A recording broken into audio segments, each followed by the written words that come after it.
Each and every Monday is $9 Monday at both WagerTalk.com and SportsMemo.com, when all daily picks packages are priced at only $9, including 5% best bets, normally priced at $35. As an added bonus, any picks packages loaded early for Overnight Tuesday or action during the week will also be priced at $9 until midnight on Monday. So make sure to take advantage of getting these $25 and $35 picks for only $9 before the clock strikes 12 and they return to regular price. Hey guys, Carmine, Bianco, another edition of Puck Time. It is Monday, $9 Mondays at WagerTalk and Sports Memo. Guys, Andrew's still traveling. He'll be back tomorrow in his regular seat with Don Buster. The Prez is recovering from his birthday party yesterday, which was an absolute blast. I'll mention that and talk about it a little later. So filling in, my fellow Italian, Marco D'Angelo. Marco, I'm going to bring you in right away so we can discuss some of the stuff going on. How was your weekend? Weekend was fun, in Preakness Saturday. Got to watch that. We had all four horses that came 1 through 4, but we had them in the wrong order. But if you use the old box key, you hit everything. And I'm glad to be here. I don't know how far down that list of invites I was to jump on board today, but all I'll tell the viewers is that when he finally got to me, I told him there's a chance that my internet company is going to, pull the plug because they're doing an upgrade. And he said, well, we'll go ahead and still take that chance. So I guess I was pretty far down on the list. Yeah, I went through the Detroit staff. None of the girls were able to come on. Johnny Detroit is on vacation. Joe Ranieri said he wanted nothing to do with me because I keep taking the Florida Panthers and they keep losing. Terrible day for me in the NHL. I'm always transparent. Andrew likes to talk about my good days. It's a marathon for me, not a sprint. So I don't beat my chest when I have a monster day. But yesterday, 0-3 in NHL. I was not happy about that. I thought the Edmonton series that Calgary would get one back in Edmonton. Nope. Vander Kane ran right over the Calgary Flames. And maybe that'll teach. And Marco, we're going to talk about this real quickly. I'm not sure if you saw some of the stuff that happened after game 1 or during game 1 of that Edmonton and Calgary series. But I get the in-game chatter between players and they go after each other and stuff. But to Chuck going over and saying to Kane during the game, Evander Kane, hey man, do you need some money? Are you broke? Stuff like that. When you take it outside of the game and not what happens on the ice, I think you set yourself up for a little bit of karma to come your way. And Edmonton wins game 2, comes back home. Evander Kane scores a hat trick, a natural hat trick. I'm wondering if that chatter is going to continue. Like, what are your thoughts on this stuff? I just don't. I say that the stuff that happens within the game, you can stuff, but you don't attack a person's personal life on the ice, whether it's their family, whether it's their financial situation. I think you set yourself up for being kind of what happened in this game. You motivate the other team. Marco? All right, we've lost Marco. If Marco was here, he would be agreeing with me right now. I'm pretty sure. But since Marco is frozen right now, I'll tell you what isn't frozen. This is a little segue. It's $9 Mondays at WagerTalk. You can get every play, any play from a capper for $9, and that includes 5% plays. And Marco has a 5% MLB play up tonight. 7-1 his last 8 5% plays, and he hasn't had one in over a month, I believe. So if we ever defrost him and he comes back on the show, you'll know that he has an MLB play up for tonight, and you get that at WagerTalk for only $9. A couple things before we get someone to jump in on the show, and we're talking about what happened this weekend. Let's look at this Tampa series. Tampa has looked absolutely flawless. Their 5-game winning streak dating back to Game 6 at home against the Toronto Maple Leafs. And they've done nothing wrong in this series with Florida. I get it. Like, Florida's only scored 3 goals in 3 games in that series. More impressive is, and we've talked about it, and I talked about it in the Leafs series, the difference would be Tampa's 3rd and 4th lines. Every playoffs, the last couple of years on their cup runs, it was that 3rd and 4th line for them that did a lot of the damage. 6 goals. 6 of the 11 goals scored by Tampa Bay in this series have been scored by that third and fourth line. Colton, Perry, these guys are getting goals and these guys are winning games, and Florida just can't match them. You can't play the way you play in the regular season, which the Leafs played a high tempo game. You shut down the Leafs' top couple lines. They're done. Their third and fourth lines weren't great. They're doing the exact same thing to Florida, completely shutting down this Florida Panthers side, and Florida can't get anything going on it. And then you look at the Blues and Avalanche series, and I get you. If you read the stuff on Twitter, everyone is after Nazem Kadri. He's gotten death threats because of the Binnington injury. The more and more I look at that tape, the more I want to say that he was guided into the net by the defenseman. It happens a lot in the NHL. We see it regularly in games. The only difference in this game was that it actually ended up injuring Binnington, and now he's pretty much done for the playoffs. I think he is done, and everyone wants to go after Kadri. I get it. The guy has a reputation, suspended twice in the playoffs with the Toronto Maple Leafs, but you can't blame him for a push. Yeah, he probably could have got out of the way, but when you're guided into the net, it's the Kadri thing. He goes into the goalie. It happens in the NHL. It's unfortunate, but you look at the St. Louis Blues through 3 games, and they've been in this series. That final 5-2 scoreline was highlighted by 2 empty net goals, which I'm kind of happy about because I had the over 6.5 in that game, so I feel very fortunate. I think I stole one in that game.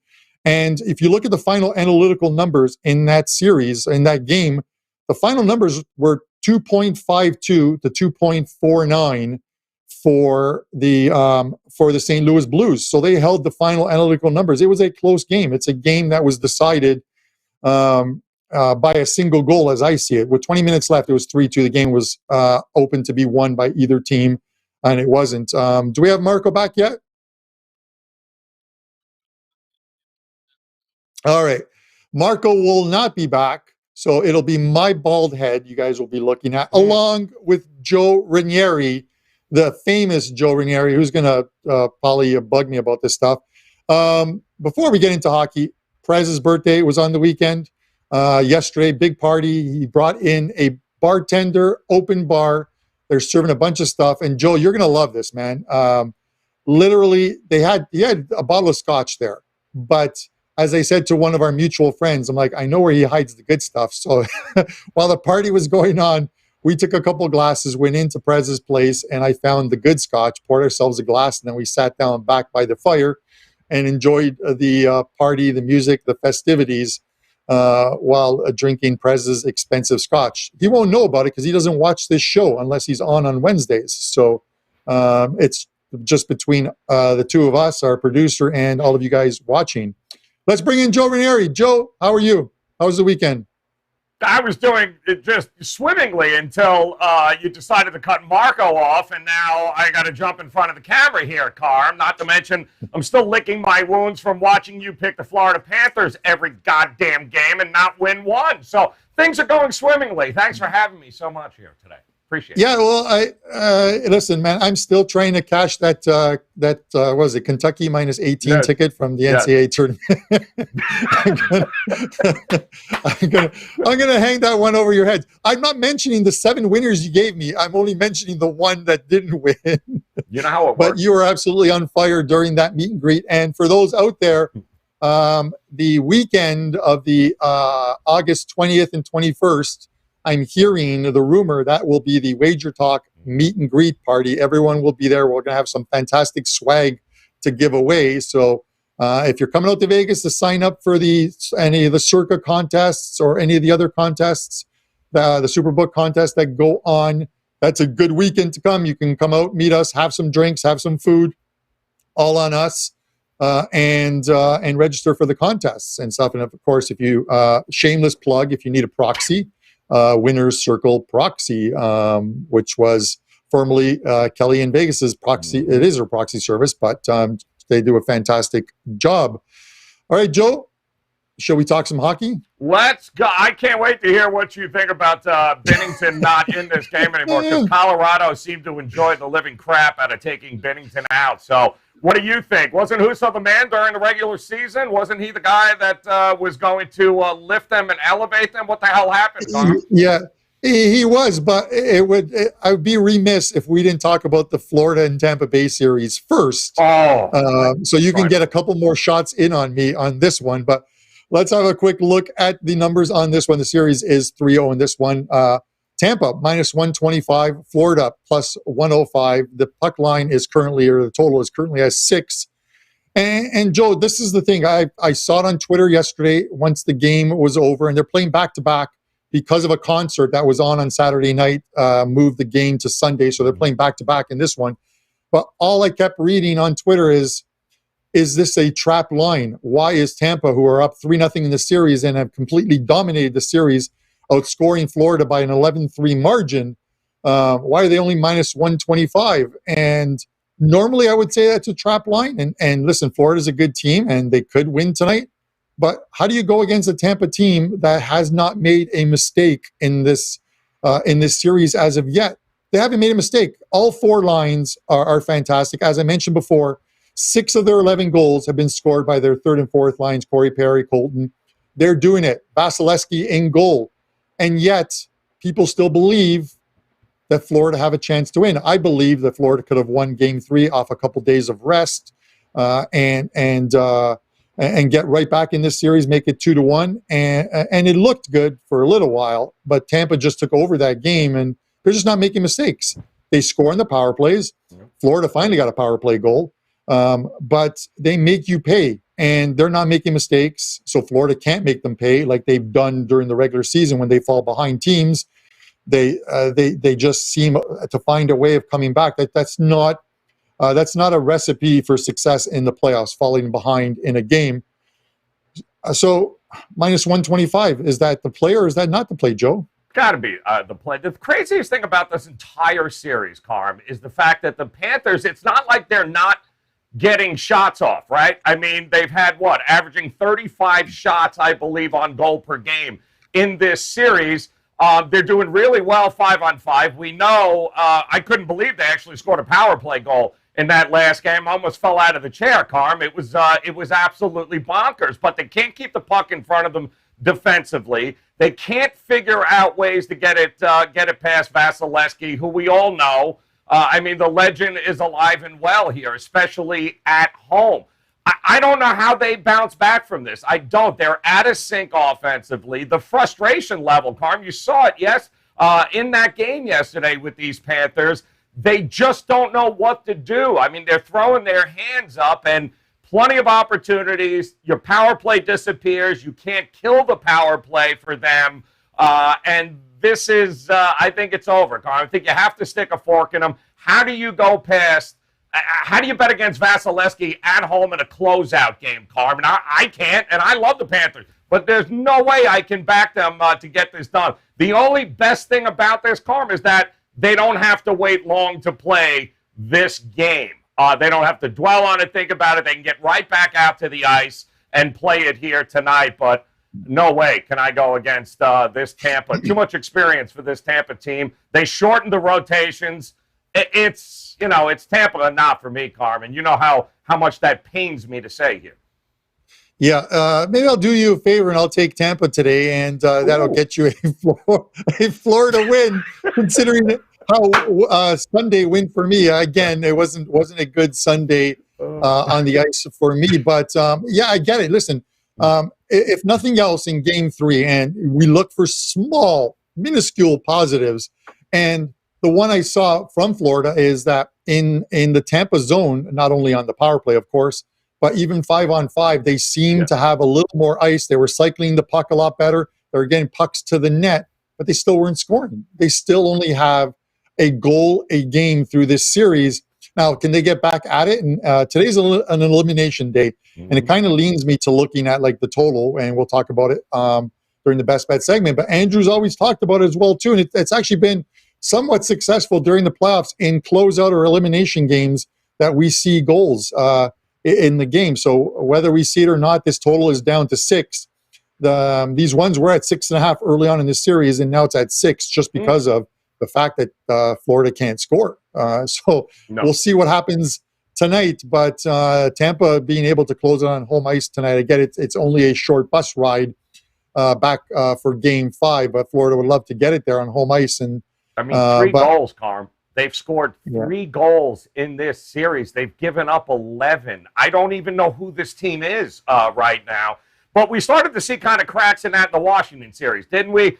They were out of sync for a lot of that series as well. They were able to bounce back. I know everyone wants to point to Bobrovsky and be like, oh, God, it's, nobody trusts him. But he's not the reason they're down in this series at all.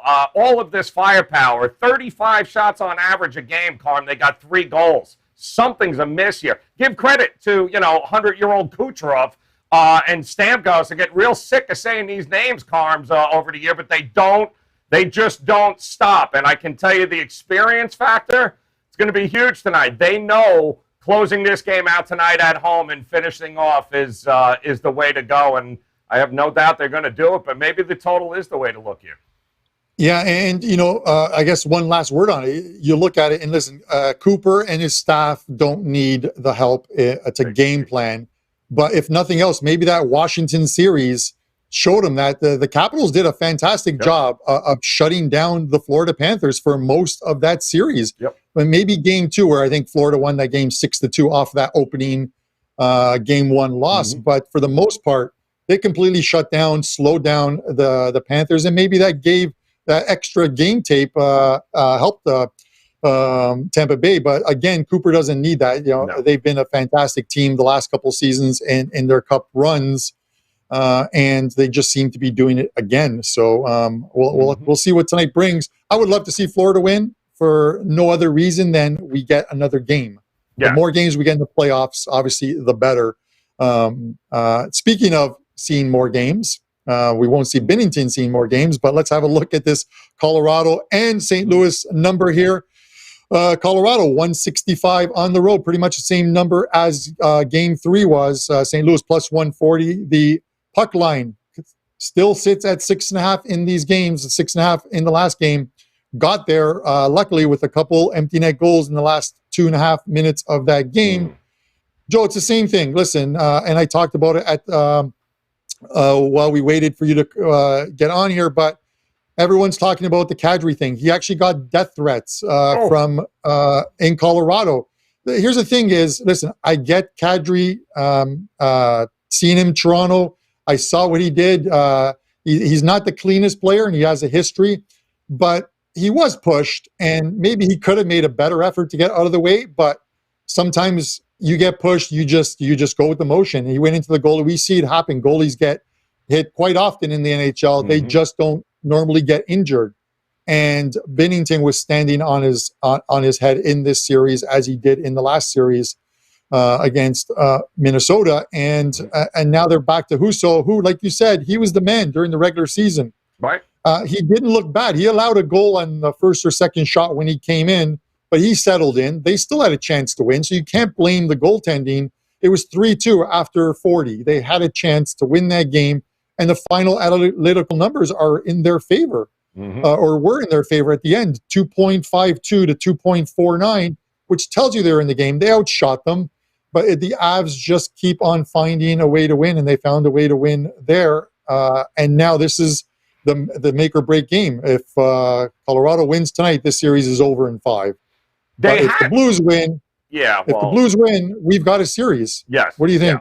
Yeah. It all depends on Husso, doesn't it? I mean, listen, he was good enough during the regular season to upend Binnington and take the starting job. Unfortunately, though, that has not been the case in what we've seen here. If he can find that form, Carm, then we absolutely have a series here. And the Blues have been outplayed 5-on-5 against Colorado. I don't think anybody, even the Prez, what was the quote from the Prez? This is the greatest team ever, Colorado. Well, settle down here, Prez, okay? We get it. They got a lot of firepower. We understand. They haven't won Ungats yet here, Carmen. We know that. But their special teams are being outplayed, Colorado, by St. Louis. I'll tell you that. If they muck this thing up, slow it down, and they are able to continue to pepper them. Yes, I don't see this being a high-scoring game. If it's a high-scoring game, Colorado wins and probably wins rather easily. But if Husso stands on his head and they can get themselves a couple of goals and take advantage of some of those special team opportunities, I'm with you. I think the Blues are alive in this, provided Husso can find that magic he had during the regular season. But that's a big if. It wasn't exactly great, his return to the ice after Binnington went down, so hopefully that'll elevate everyone else to raise their game as well. But I think the over, if you like Colorado, I think the under, if you think St. Louis gets this done. Yeah, and that's the thing. And you look at Husso, is the difference between this game and obviously game 3 is he's not coming in cold. No. He came in cold, and it's one of the toughest things to do against a team that skates and plays the way Colorado does. And the fact that he was at home doesn't really matter. You're coming in cold in this one, and they win at him. They got opportunities. Maybe the Blues could have probably played a little better defensively in front of him from the get-go and just get him into the game. But he's coming into this game. He knows he's coming into this game from the opening puck drop, and it's just whether he can replicate what he did during the regular season. I honestly believe, as good as Colorado is, I think St. Louis is a live dog tonight to send us back to Colorado tied at 2. Right. I think the fact that, and again, it all sits on Husso's shoulders. The Blues are going to play the way they played the first 3 games of the series, and they've been in every single game in this series. So, being outshot by 30 shots in game 1, I get it, but they found a way to win. The way to win was to keep Colorado off the scoreboard and limit they seem to have done it. Limit their chances.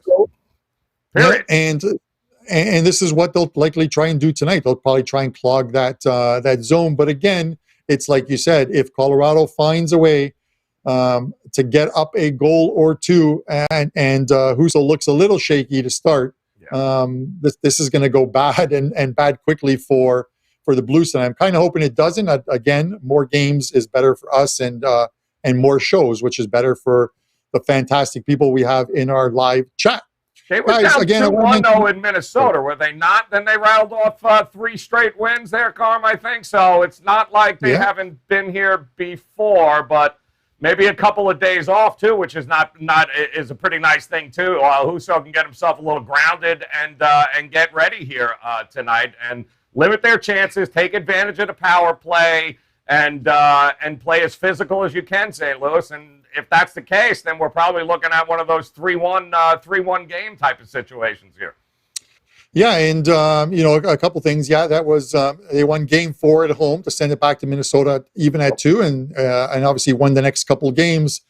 And if you can somehow tie this series, and again, I'm throwing a lot of what ifs out there, but I'm just throwing out different scenarios.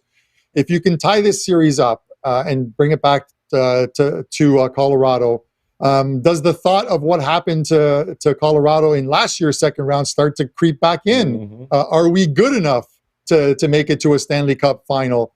They were bounced in the second round last year. It's not to say it can't happen again. We'll see what happens, but it's tonight. It's all on tonight. We can turn this into a 3-game series, or it's pretty much done in game 5, I think, back in Colorado. All that talent, Florida Panthers and Colorado Avalanche. Could you imagine neither make it to the final? Yeah, the high scoring, and I'm going to throw in, obviously Florida, the highest scoring team, pretty much now going to be gone. These 2 teams, the Avs and the Blues, were the 2 highest scoring teams in the Western Conference, separated by a goal, 312 to 311 as far as scoring goes. But it's been a little more defensive series thus far. Again, the last game was the only one that went over the total, and that was with a couple empty net goals, thankfully, in that one. So we'll see what happens tonight. If the Avalanche dictate the play, this game is going to go over the total. If it's, as you said, if the Blues find a way of shutting them down and Husso plays well, we're heading back to Colorado, likely tied at 2, and an under on tonight's game. Guys, I want to mention again, it's $9 Mondays at WagerTalk. You can get feature cappers plays. You check the brick and you'll find any of the guys with big plays. Marco D'Angelo has one up. 5% MLB play for tonight. 7-1 his last 8. He hasn't had one up in a month as far as the MLBs, but that's a pretty impressive record with his 5% plays. Also, this Saturday coming is the final of the Champions League. I always do every year. I do the same thing. I put up a Champions League play. I price it at $1. The cheapest price WagerTalk has, to thank everyone who followed along during the season, and a bunch of props. We've hit some really good props over the last few years, plus 800, plus 600 on some exact scores, on some penalty kicks, and what have you. So you can get that over for $1. A couple other things, Joe. The European season, I know this is a hockey show, but the European season ended on the weekend. Right. You want to talk about bad beats? Let me explain to you guys out there what is quite possibly the worst beat, and it's not my fault. So in Ontario, and I'm gonna it's a hell of a pre-qualifier. Well, I'm gonna call out this book on the show. In Ontario, as of April the 3rd, on April the 4th, it was legalized betting. You had to have a license. So one of the books, Bet365, emailed everyone, including me, and said, any future bets you have will be voided on Sunday, April the 3rd. If you can cash it out for a profit, cash it out.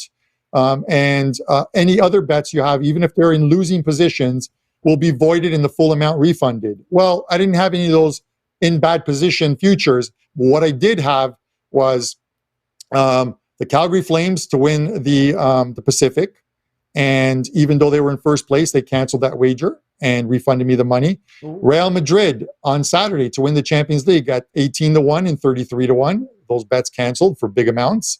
But quite possibly the worst is I picked a futures bet at the start of the soccer season, the EPL top 3 to finish: Man City, Liverpool, and Chelsea in that exact order. Okay. Plus 1,000, 10-1 odds, a $2,100 bet, $21,000 I would have cashed yesterday, and the bet was canceled by Bet365. So I was not a happy person yesterday, and you can't do anything. They sent out emails offering people like $150 in bet credits to make up for the canceled wagers. How do you offer me $150 for a $21,000 winning bet? It is absolutely horrible what they did. So I wasn't happy. That is my bad bet, and it's not my fault. But the regulations, as they state, was that Ontario said to them that no bets can be carried over from the 3rd of April to the launch under the new license on April the 4th, Monday, April 4th. Terrible. So they canceled everything. That's absolutely horrible. That is actually not your fault, Carl, because I was fully going to blame your ass no matter what came out of your mouth, but I'm actually going to give it to you. That one was not your fault. I will say there is also some chatter here that looks like a lot of people been cashing on the shot props with Ryan O'Reilly, and it appears that has been pulled in a bunch of spots, and people are a little pissed off about it. So not able to get that prop anymore. Yeah, I had in game 3 of this series, I put some props up and of the Av series, and I had Landeskog to score. He did. I had McKinnon to score. He didn't. But I had O'Reilly over half a point. Was for him and Bushnevich. Both of them were about minus 120, minus 130 for over half a point. Yep. And they both cashed. But the shot prop has been going up and up. They've been juicing it. They've caught on the books. Everyone seems to be playing it. The over 2.5 shots was at minus 120, and then 30, and then 40, and then up to minus 157. Like, how much higher can you go other than you move it to over 3.5 and you juice the under, or you make it even money, minus 110 both ways. But that O'Reilly prop, they've been hitting it quite a bit. In this, some books have taken it off. They're not even boasting it right now. So go figure. We'll see what happens tonight. They like to take money. They don't like to pay out money. Is that how it works, Carm? Absolutely. That is how it works. So with that said, we're going to get into our best bet segment of this show. We've talked about the bad beats. Let's get those out of the way. Let's talk about good beats. I'm going to go back to this game, the Florida one that we talked about. I'm not going to take either team. I'm going to take the over. And that's hard to believe in a game where Florida's only scored a goal in each of the first 3 games, but it's a closeout game for Tampa. And these elimination games, Andrew alluded to them, a higher percentage of them go over the total they did last year, and I believe the year before. He had numbers on it. I don't have them obviously available to me, but the numbers dropped to 6, and rightfully so. It's where it should be, 6.5, and people would be pounding the under, I have to believe. So I'm going to go over 6.5. Over 6 in this Florida Tampa game. Hope to see some life from the Panthers and send it back home for Game 5. But that'll be my show best bet. A couple plays up in NHL. No soccer other than that Champions League play that you can get for $1, which is much lower than $9. Joe, any best bet for me? I know you jumped in last minute. Yeah, no. Listen, I mean, the bet that I had already played was I was going to go with the shot prop, and I'm looking. I think Barkov leaves it all out on the ice here tonight. He's a guy that you've been able to cash on all season long at that 2.5 shot prop. 3.5 is at plus money. I think he just had 6, if I'm not mistaken, in the last game. He's got 14 shots on goal in the 3 games against Tampa. I think it's going to be all hands on deck. I think he's just going to let it rip here today. So I got no problem with going up and over. I think Tampa wins it, and I don't think we get a lot of goals. St. Louis, Colorado early. I'm going to go under the 1.5 in the first period. All right, so there you have it, guys. Put them up on the screen. I've got over 6. Marco was going to give you the same play, over 6. So a couple of us that like that. And, of course, Joe Ranieri with Barkov, over 2.5 shots on goal. Guys, we'll be back tomorrow. Andrew McInnes will be back. Don Buster steps into his regular role for myself, Joe Ranieri, and cryogenically frozen Marco D'Angelo. Thanks for tuning in, and we'll see you tomorrow at 11 a.m. Each and every Monday is $9 Monday at both WagerTalk.com and SportsMemo.com, when all daily picks packages are priced at only $9, including 5% best bets, normally priced at $35. As an added bonus, any picks packages loaded early for Overnight Tuesday or action during the week will also be priced at $9 until midnight on Monday. So make sure to take advantage of getting these $25 and $35 picks for only $9 before the clock strikes 12 and they return to regular price.